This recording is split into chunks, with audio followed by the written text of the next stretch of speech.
কোন নাফরমান পাপী তার লাশ যখন জানাজার পরে কবরস্থানে দাফনের আগ মুহূর্তে কাঁধে নেয় আত্মীয় স্বজন, খোদার কসম নবী বলছে দাফনের পূর্বেই এই নাফরমানের লাশ খাটিয়ার মধ্যে থাকা অবস্থায় এত জোরে চিৎকার করে, এমন চিৎকার করে বিভৎস ভয়ঙ্কর। নবী সাল্লাল্লাহু আলাইহি সাল্লাম বলেন, পৃথিবীর প্রথম মানুষ থেকে শেষ মানুষ পর্যন্ত যদি একত্রে একসাথে এক মাঠে থাকা অবস্থায় যদি শুনতো একবার, ওয়ালাউ সামিআল ইনসানু লাসাইকা, নবী সাল্লাল্লাহু আলাইহি সাল্লাম বলে পৃথিবীর তাবৎ মানুষ একসাথে এই পাপীর চিৎকার শুনে বেহুশ হয়ে যেত। হা হা, এখনো কবরে নেয় নাই। ইয়া ওয়াইলাতা ইয়া লাইতাহা ইলা আইনা কদ্দামতুমুনি।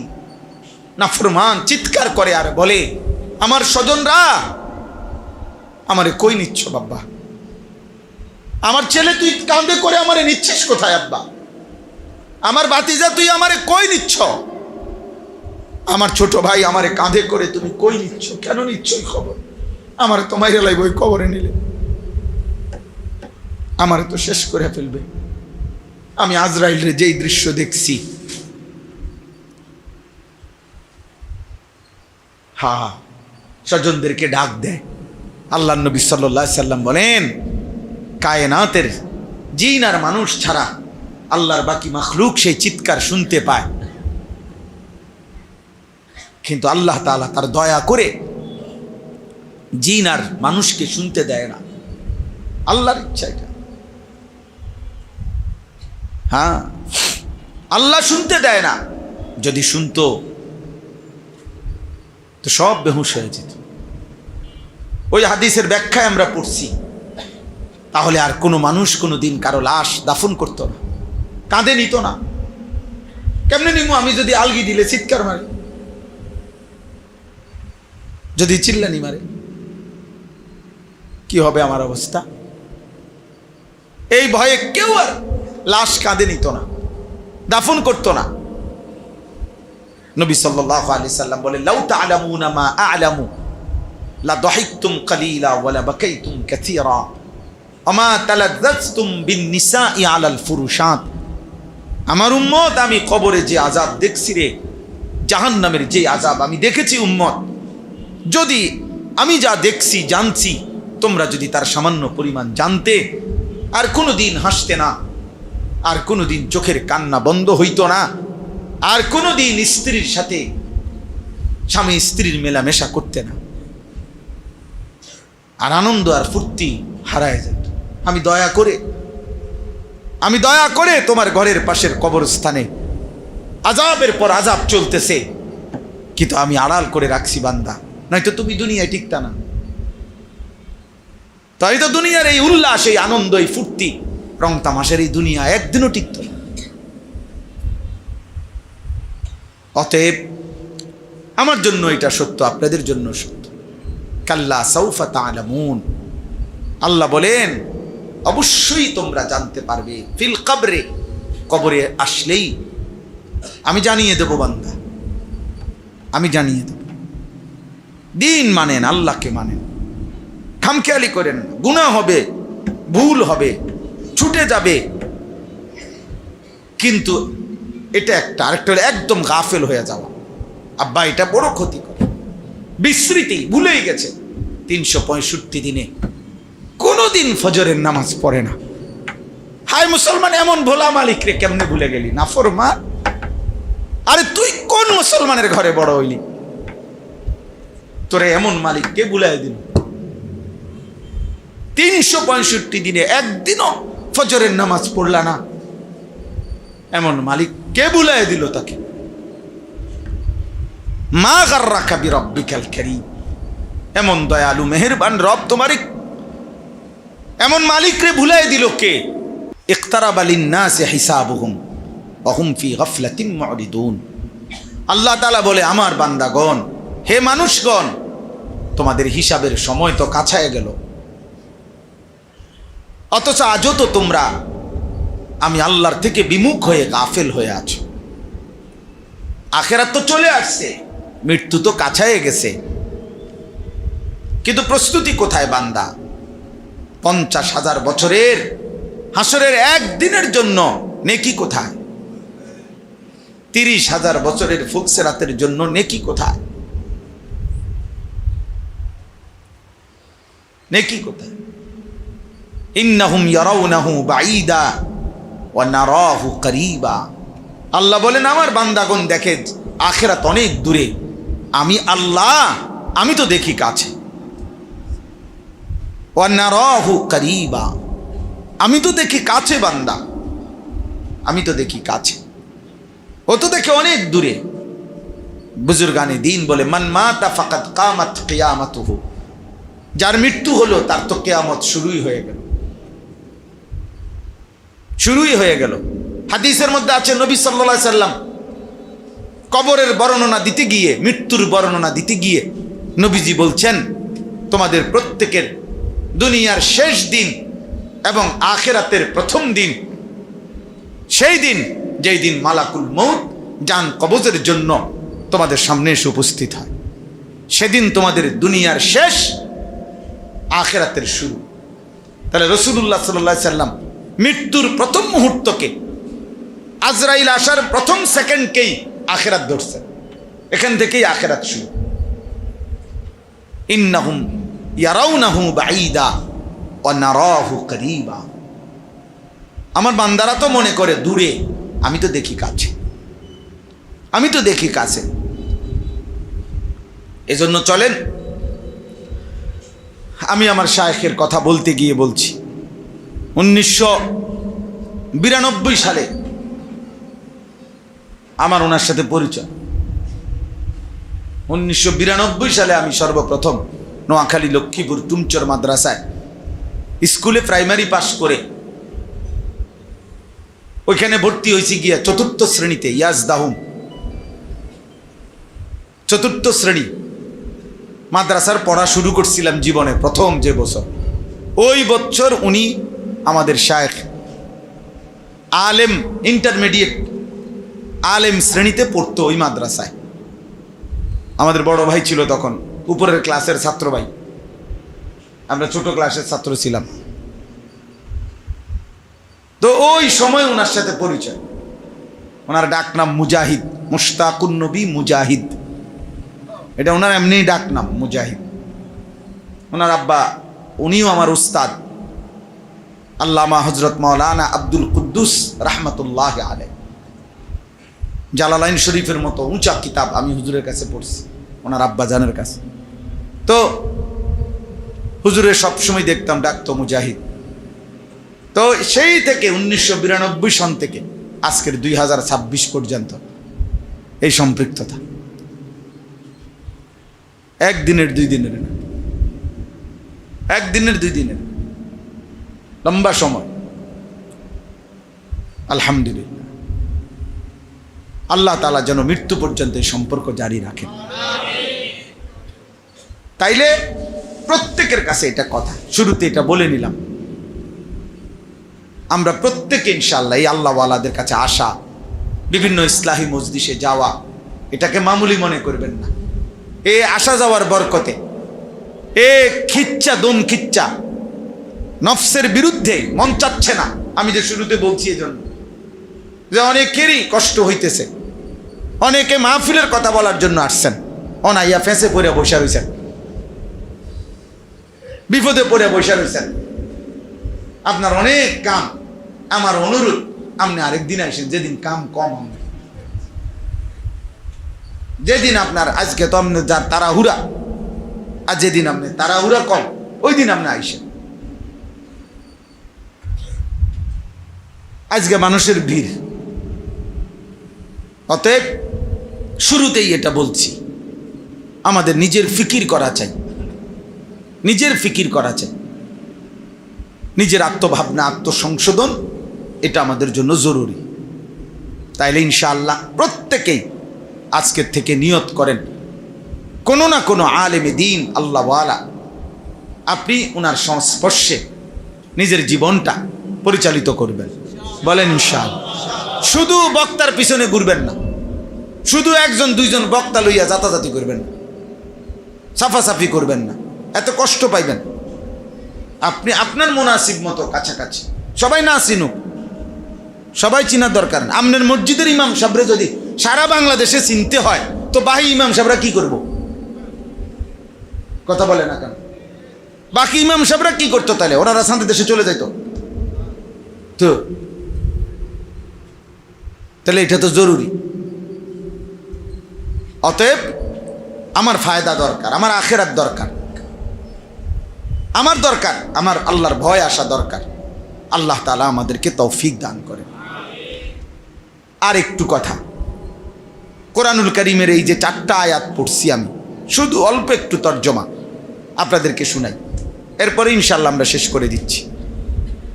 সূরা মুলক 29 নম্বর পারা, 67 নম্বর সূরা। এই সূরার 4টা আয়াত পড়ছি আমি, 12, 13, 14, 15। এই সূরাটার মধ্যে মোট 30টি আয়াত। আমার শায়েখ আরিফ বিল্লাহ আল্লামা মুফতি মুশতাকুন নবী কাসিমি হজরত এই বছর রমজান মাসে আমরা শেষ দশক এতেকাফে ছিলাম হজরতের সাথে। প্রায় 1200 সাথী, 1100 জনের মতো হবে, যারা এক মসজিদে একসাথে এতেকাফে ছিলাম। তো এই এতেকাফের 10 দিনে শায়েখ দামাত বারাকাতুহুম ধারাবাহিকভাবে একটি সূরা তাফসীর করেছেন। সেই সূরাটি হচ্ছে সূরা মুলক। এই সূরাটা 29 নম্বর পারা, 67 নম্বর সূরা। সেই সূরা থেকেই আমি 4টা আয়াত পড়ছি। এই সূরাটার অন্যতম বৈশিষ্ট্য হলো মাত্র 30 আয়াত, 4-5 মিনিটের সূরা, কিন্তু এর বড় ফজিলত হলো নবী সাল্লাল্লাহু আলাইহি ওয়াসাল্লাম থেকে 3টি বর্ণনা আছে এই সূরার ফজিলতে। 1 নম্বর, নবীজি সাল্লাল্লাহু আলাইহি সাল্লাম বলেন, ইন্না সূরাতান ফিল কোরআনিল কারীম 30 আয়া শাফাআত লিসাহিবিহা হাত্তা গুফিরা লাহু। কোরআনুল কারীমে 30 আয়াত বিশিষ্ট একটি সূরা আছে। কিয়ামতের দিন এই সূরাটি যে নিয়মিত তেলাওয়াত করবে দুনিয়ায়, এই সূরাটি ওই ব্যক্তির জন্য আল্লাহ তাআলার নিকট এই পরিমাণ সুপারিশ করবে, শেষ পর্যন্ত আল্লাহ ওই ব্যক্তিকে মাফি করে দিবে। এটা এই তাবারাকাল্লাযী বিয়াদিহিল মুলক। 2 নম্বর ফজিলত, নবী সাল্লাল্লাহু আলাইহি ওয়াসাল্লাম বলেন, সূরাতুন ফিল কোরআনিল কারীম খাসামা আন সাহিবিহা। কোরআনুল কারীমের একটি সূরা আছে, যে সূরাটি কিয়ামতের দিন ওই সূরা তেলাওয়াতকারীর জন্য ফেরেশতাদের সাথে ঝগড়া করবে, তর্ক করবে। ফেরেশতারা তাকে জাহান্নাম দিতে চাইবে, আর সূরাটা বলবে, এই বান্দা আমাকে নিয়মিত পড়তো, তেলাওয়াত করতো, আমি তারে জাহান্নামে নিতে দেব না। এই তর্ক, খাসামাত, তর্ক করবে, বিতর্ক, ঝগড়া। আল্লাহ নবী সাল্লাল্লাহু আলাইহি সাল্লাম বলেন, হাত্তা আদখালাতহুল জান্নাহ, এমনকি এই সূরাটি শেষ পর্যন্ত ওই ব্যক্তিকে জান্নাতে ঢুকাইয়াছে। এই সূরা মুলক। 3 নম্বর, আল্লাহ নবী সাল্লাল্লাহু আলাইহি ওয়াসাল্লাম বলেন, আল মানিআ আল মুনজিয়া। এই সূরাটি বাধা দানকারী, রক্ষাকারী। কিসের থেকে? তুমজিহি মিন আযাবিল কবর। আল্লাহ নবী সাল্লাল্লাহু আলাইহি সাল্লাম বলেন, যে ব্যক্তি নিয়মিত এই সূরাটি তেলাওয়াত করবে, এই সূরাটি তাকে, ওই ব্যক্তিকে কবরের আযাব থেকে রক্ষা করবে। কবরের আযাব থেকে রক্ষা পাওয়ার একটি পরীক্ষিত নববী প্রেসক্রিপশন নবী সাল্লাল্লাহু আলাইহি সাল্লাম বলছেন, এই সূরা মুলক তেলাওয়াত করা। আল্লাহ নবী সাল্লাল্লাহু আলাইহি সাল্লাম এটাকে, এই ফজিলত নবীজি সাল্লাল্লাহু আলাইহি সাল্লাম উল্লেখ করেছেন। এবার ছোট্ট কথা হলো, রাসূলুল্লাহ সাল্লাল্লাহু আলাইহি সাল্লামের একাধিক হাদিসের বর্ণনা দ্বারা এই কথা স্পষ্ট যে কবরের আযাব সত্য। আহলে সুন্নাত ওয়াল জামাতের সর্বসম্মত আকীদা, কবরের আযাব সত্য। আযাবুল কবরে হাক্কুন, কবরের আযাব সত্য। নবী সাল্লাল্লাহু আলাইহি সাল্লাম 5 ওয়াক্ত নামাজের পরে যেই দোয়াগুলো পড়তেন, তন্মধ্যে একটি দোয়া এটাও ছিল যে তিনি প্রত্যেক নামাজের পরে দোয়ার মধ্যে কবরের আযাব থেকে পানাহ চাইতেন। আল্লাহুম্মা ইন্নী আউযু বিকা মিন আযাবিল কবর ওয়া মিন ফিতনাতিল কবর। আয় আল্লাহ, আমি কবরের আযাব থেকে পানাহ চাই, কবরের মুসিবত থেকে পানাহ চাই। আল্লাহ নবী সাল্লাল্লাহু আলাইহি সাল্লাম একদিন চলার পথে দুইটা কবরের দিকে ইশারা করে সাহাবাদেরকে বললেন, ইন্নাহুমা ইউআযাবানি ফিল কবর। এই দুই কবরে আযাব হচ্ছে। প্রথম কবরে আযাব হইতেছে, নবীজি বলছেন এই ব্যক্তি প্রস্রাব করে ঠিকমতো পবিত্র হতো না, পেশাব করে ঠিকমতো পবিত্র হইতো না। লা ইয়াস্তানজাহু মিন বাউলিহি অথবা লা ইয়াস্তাতিরু মিন বাউলিহি, দুইটা অর্থ, দুইটা রিওয়ায়াত। এই লোকটি পেশাব করতে গেলে সতর, মানুষের দৃষ্টির আড়াল ঠিকমতো খেয়াল করতো না, জেন্দে মুতে ধরছে, এন্দে মুতে লাইছে। কিছু মানুষের একবারে ফালতু মানুষ, একদম ফালতু লোক। এই রাস্তাঘাটে চলতে ফিরতে যেখান দিয়ে পেশাবে ধরছে এখান দিয়ে বসে যাওয়া, একদম নিচু মানসিকতা, কম জাত মানুষের কাজ। হ্যাঁ ভাইয়া, নিচু মানসিকতার কাজ এটা। এটা একটা ছোট লোকই কাজ। ভদ্র শরীফ একজন মার্জিত মানুষ, রুচিশীল মানুষ এমন হইতে পারে না। আবার রাসূলুল্লাহ সাল্লাল্লাহু আলাইহি সাল্লাম বলছেন, কোন বর্ণনা আছে এই লোকটি প্রস্রাবের ছিটা থেকে ঠিকমতো নিজের কাপড় পবিত্র রাখতো না। অর্থাৎ এমন জায়গায় পেশাব করছে যে পেশাবের দুইটা চারটা ছিটা পাল্টা আইসা কাপড়ে পড়ছে, লুঙ্গিতে। তাহলে বোঝা গেল প্রস্রাবের দুইটা ছিটা, এইটা যার গায়ে লাগছে দেখে আযাব হয়। বছরের পর বছর, দিনের পর দিন যে নাফরমান পেশাব করে পানি নেয় না, টয়লেট পেপার ব্যবহারই করে না, তার পেশাব কি পরিমাণ প্যান্টে এবং লুঙ্গিতে জমা হয়, তার কি হবে? তার অবস্থা কি হবে? কে বুঝাবে? জেনারেল শিক্ষিত আমাদের অনেক ছেলে পেলে, ও তো বুঝেই না এটা, ও এটা তো এর বইয়ের, এটা পদার্থ বিজ্ঞানও নাই, জীববিজ্ঞানও নাই, উচ্চতর গণিতেও এটা নাই, প্রথম পত্রেও নাই, সেকেন্ড পার্টেও নাই। এটা না, এটা কোনো বিষয় না, এটা কোনো আলোচ্য বিষয় না। হ্যাঁ হ্যাঁ, এটা কোনো বিষয়, এগুলো তেমন কোনো ছোটখাটো বিষয়। ইসলামের যাই বলবেন, কিছু অভদ্র লোক আছে, দুশ্মন মানকা কিছু লোক আছে, এরা যেটাই বলবেন, আমরা হুজুররা যেটাই বলি, এটা ছোটখাটো বিষয়, এটা ছোটখাটো বিষয়। আর বাতের ফিকির, তরকারির ফিকির, বিল্ডিং এর ফিকির, দুনিয়া সাজানোর ফিকির, এটা হলো বড় বিষয়। মেন বিষয় হলো বাতের থালা, মেন বিষয় হলো দুনিয়া, মেন বিষয় হলো দুনিয়া, মেন বিষয় হলো চাকরি, মেন বিষয় হলো বিয়া, দুনিয়া। অথচ ইসলামের একটা বিষয় ছোট, আপনাকে এটা বলার অধিকার কে দিল? নবী সাল্লাল্লাহু আলাইহি সাল্লাম বুঝি বলছে যে মিসওয়াক একটি ছোট বিষয়, নবীজি বলছে বুঝি দাড়ি একটা ছোট বিষয়, নবী সাল্লাল্লাহু আলাইহি সাল্লাম বুঝি বলছে দস্তরখান একটা ছোট বিষয়, তো আপনি এটা ছোট বিষয় বললেন কেন?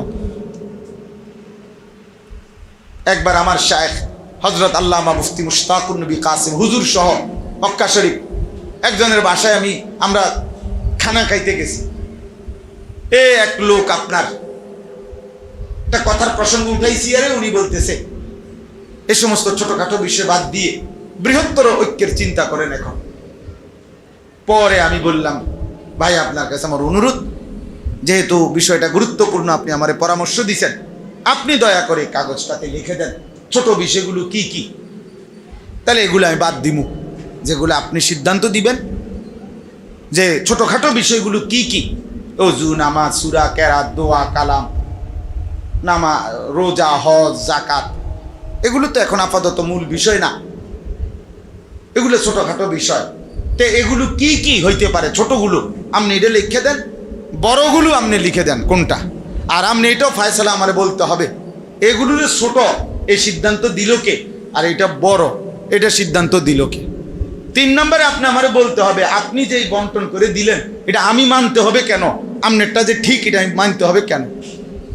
এরপরে হুজুরে হেরে ডাক দিছে, শায়কে ডাক দিয়ে যে আপনি হেতের লগে ফাটতেন না, হেতে আজকে আপনারা যেই জাতা দিয়া ধরছে আপনি ভালো আইসেন ভাত খান, ঝামেলা করি না কাল।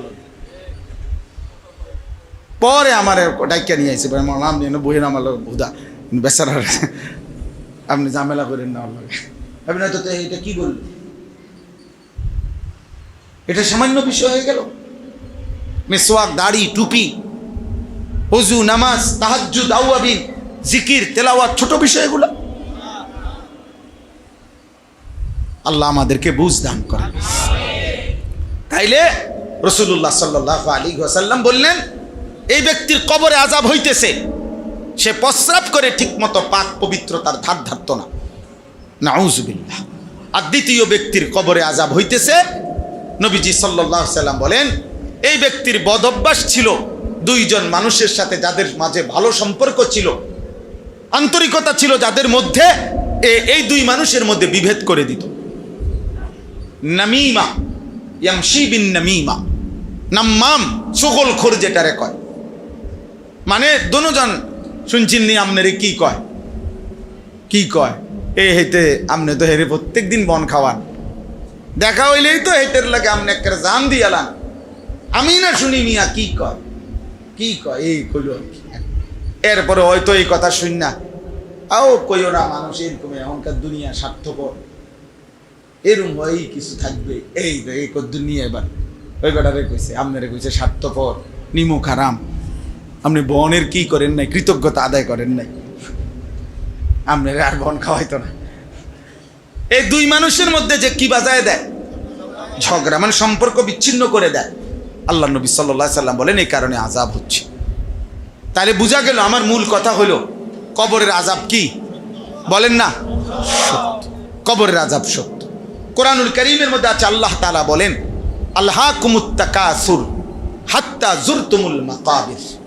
এই যে কবর, মাকাবির, আল্লাহ বলেন আমার বান্দাগণ দুনিয়া বাড়ানোর নেশা তোমাদেরকে আখেরাত ভুলাইয়া দিল, দুনিয়াতে ব্যস্ত করে দিল। তবে মনে রেখো আখেরাত যতই ভুলে থাকো, দুনিয়া যতই ব্যস্ত হয়ে পড়ো, হাত্তা জুরতুমুল মাকাবির, এমনকি তুমি কবরস্থানেই পৌঁছবা। একদিন তুমি কবরস্থানে পৌঁছতেই হবে, একদিন পৌঁছতেই হবে। ইয়াওয়াদ্দু আহাদুহুম লাউ ইউআম্মারু আলফা সানা। আল্লাহ তাআলা বলেন নাফরমান পাপী একথা মনে মনে ভাবে, আহা আমি যদি 1000 বছর হায়াত পাইতাম, লাউ ইউআম্মারু আলফা সানা, যদি হায়াত পাইতাম কত বছর? আল্লাহ তাআলা বলেন হে নাফরমান, ধরে নাও তোমাকে আমি 1000 বছরের হায়াত দিলাম বান্দা, আচ্ছা দিলাম যাও, কিন্তু তুমি শুধু আমার এটা বলো 1000 বছর হায়াত পেয়ে তুমি আযাব, মৃত্যু, কবর ফিরাইতে পারবা কিনা? তো তাহলে বেহুদা লাভ কি? এমন যদি হইতো হুজুর আর আমি যদি 5টা বছর সুযোগটা পাই, আলহামদুলিল্লাহ যে লাইন করে রাখছি, আর 5টা বছরে ইনশাআল্লাহ এভাবে গুছিয়ে ফেলতে পারবো, আজরাইলের আব্বা তাগো বংশের কেউ আমার খুঁজে পাইত না, আজরাইলের বংশের কেউ খুঁজে পাবে এমন সম্ভব? 1000 বছর হায়াত পেলেও মৃত্যুকে ঠেকানো সম্ভব? তাইলে আপনি আযাবকে ঠেকাবেন কেমনে? ওমা হুয়া বিমুজাহজিহি মিনাল আযাবি আন ইউআম্মার। আল্লাহ বলে বান্দা তোমার দীর্ঘ হায়াত তো তোমারে আযাব থেকে প্রতিহত করতে পারবে না। বান্দা বেহুদা হায়াত চাচ্ছ কেন? লাভ কি হবে? লাভ কি হবে? বরং গুনাহ ছাড়ো, বরং কি ছাড়ো? গুনাহ ছাড়ো। আযাব থেকে বাঁচবা কেমনে সেটা দেখো, জাহান্নাম থেকে বাঁচবা কেমনে সেটা দেখো। এই যে এই বাচ্চা এগুলো তো আমাদের মাদ্রাসার না মনে হয়, আমগো উস্তাদ একজন দেখেন না, এই রুমে বাচ্চা খুব দুষ্টামি করতেছে। আমগো উস্তাদরা দেখেন একজন, আমাদের উস্তাদরা সব চলে গেছেনি মাদ্রাসাতে, মাসুম আমাদের শিক্ষকরা কি ছুটি?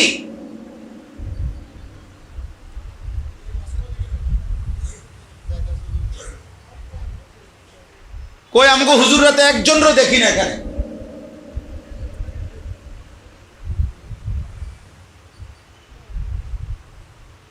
এখানে জিম্মাদারি কাদের?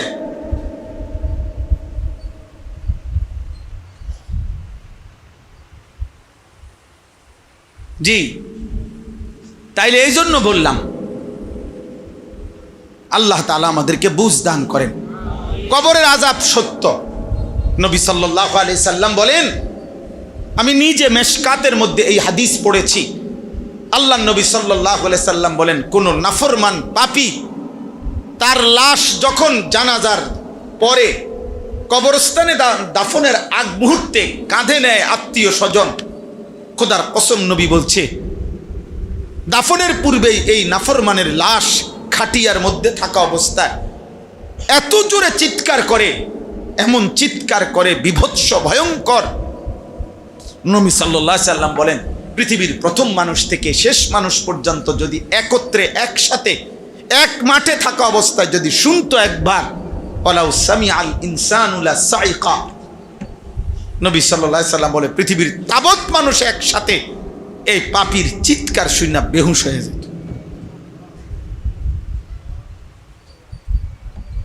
হা হা, এখনো কবরে নেয় নাই। ইয়া ওয়াইলাতা ইয়া লাইতাহা ইলা আইনা কদ্দামতুমুনি। নাফরমান চিৎকার করে আর বলে, আমার স্বজনরা আমারে কই নিচ্ছ বাবা? আমার ছেলে তুই কাঁধে করে আমারে নিচ্ছিস কোথায় আব্বা? আমার ভাতিজা তুই আমারে কই নিচ্ছ? আমার ছোট ভাই আমারে কাঁধে করে তুমি কই নিচ্ছ? কেন নিচ্ছ এই খবর? আমারে তো মাইরা লাইব, ওই কবরে নিলে আমারে তো শেষ করে ফেলবে। আমি আজরাইলের যেই দৃশ্য দেখছি, হা, স্বজনদেরকে ডাক দেয়। আল্লাহ নবী সাল্লাল্লাহু আলাইহি সাল্লাম বলেন, কায়নাতের জিন আর মানুষ ছাড়া আল্লাহর বাকি মাখলুক সেই চিৎকার শুনতে পায়, কিন্তু আল্লাহ তাআলা তার দয়া করে জিন আর মানুষকে শুনতে দেয় না। আল্লাহর ইচ্ছা এটা। হ্যাঁ, আল্লাহ শুনতে দেয় না। যদি শুনতো তো সব বেহুশ হয়ে যেত। ওই হাদিসের ব্যাখ্যায় আমরা পড়ছি, তাহলে আর কোনো মানুষ কোনো দিন কারো লাশ দাফন করতো না, কাঁধে নিত না। কেমনে নিমু? আমি যদি আলগি দিলে চিৎকার মারে, যদি চিল্লানি মারে, কি হবে আমার অবস্থা? এই ভয়ে কেউ আর লাশ কাঁধে নিত না, দাফন করতো না। নবী সাল্লাল্লাহু আলাইহি সাল্লাম বলেন, লাউ তা'লামুনা মা আ'লামু লা দাহিকতুম কালিলা ওয়া লা বাকাইতুম কাসীরা ওয়া মা তালাজ্জাজতুম বিন নিসাই আলাল ফুরুশাত। আমার উম্মত, আমি কবরে যে আযাব দেখছি রে, জাহান্নামের যে আযাব আমি দেখেছি উম্মত, যদি আমি যা দেখছি জানছি তোমরা যদি তার সামান্য পরিমাণ জানতে, আর কোনোদিন হাসতে না, আর কোনোদিন চোখের কান্না বন্ধ হইতো না, আর কোনোদিন স্ত্রীর সাথে স্বামী স্ত্রীর মেলামেশা করতে না, আর আনন্দ আর ফুর্তি হারায় যেত। আমি দয়া করে তোমার ঘরের পাশের কবরস্থানে আযাবের পর আযাব চলতেছে, কিন্তু আমি আড়াল করে রাখছি বান্দা, নয়তো তুমি দুনিয়ায় টিকতা না। তাই তো দুনিয়ার এই উল্লাস, এই আনন্দ, এই ফুর্তি, রং তামাশার এই দুনিয়া একদিনও টিকত না। অতএব আমার জন্য এটা সত্য, আপনাদের জন্য সত্য।